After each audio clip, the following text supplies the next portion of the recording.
Taip, tai labas rytas, aš važiuosiu susitikti su drauge ir mes varysim į Akrą, aš noriu nupirkti draugiai dovaną. Tai šiaip iš žinių aš neseniai grįžau iš Kipro. Kiprė aš buvau su savo vaikinu visą mėnesį. Aš visą skinkerą prieš tai pasidariau, jūs nepergyvenkit, čia viskas yra normalu ir gerai. Man su oda dabar yra problemų. Matyt, mano odai nepatinka, kad aš grįžau iš šiltos šalies, nes ten viskas buvo gerai, o čia yra labai negerai. Tai dėl to, sorry, taip yra. Nelabai reprezentatyviai gal atrodo, bet nieko. Aš galiu pakomentuoti, būdama mėnesį Kiprė. Tai visų pirma, Kiprą mes pasirinkom tiesiog, nes buvo labai pigus bilietai. Pirmyn atgal bilietai buvo po 80 eurų asmeniui, tai dėl to mes pagalvojom, kodėlgi ne. Ir apgyvendinimas tenai nėra brangus.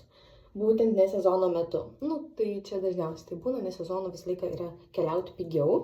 Tai mes pasirinkom Kiprą vien dėl kainų. Ir ką aš galiu pasakyti? Tai visų pirma, man Kipras paliko labai gerą įspūdį. Aš galvojau, kad man Kipras nelabai patiks, nes tiesiog aš galvojau, kad ten nebus ką žiūrėti.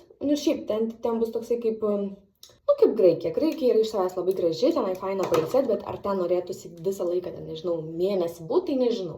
Nes tokią kryptį aš norėjau pasirinkti kaip Ispanija, Portugalija, Italija. Tai ten aš manau, kad galima ilgiau užtrukti tą mėnesį pagyventi, nes ten tiesiog visur gali nuvažiuoti. Į kalnus ir tiesiog prie jūros pabūti.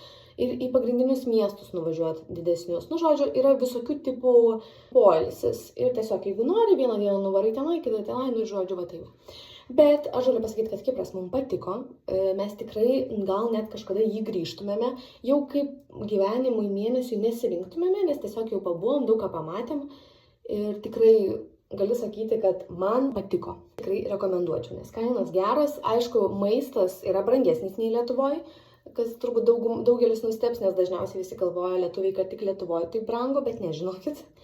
Bet aš nežinau, ar Kiprė jie uždirba geriau nei Lietuvoje minimalų tą atlygį. Ir mes tiesiog norėjom praleisti šį lapkritį labiau saulėtoje vietoje, kur yra saulės, nes, kaip žinot, Lietuvoje su saulė yra problemų, todėl mes nusprendėm pažiemot kažkur kitur.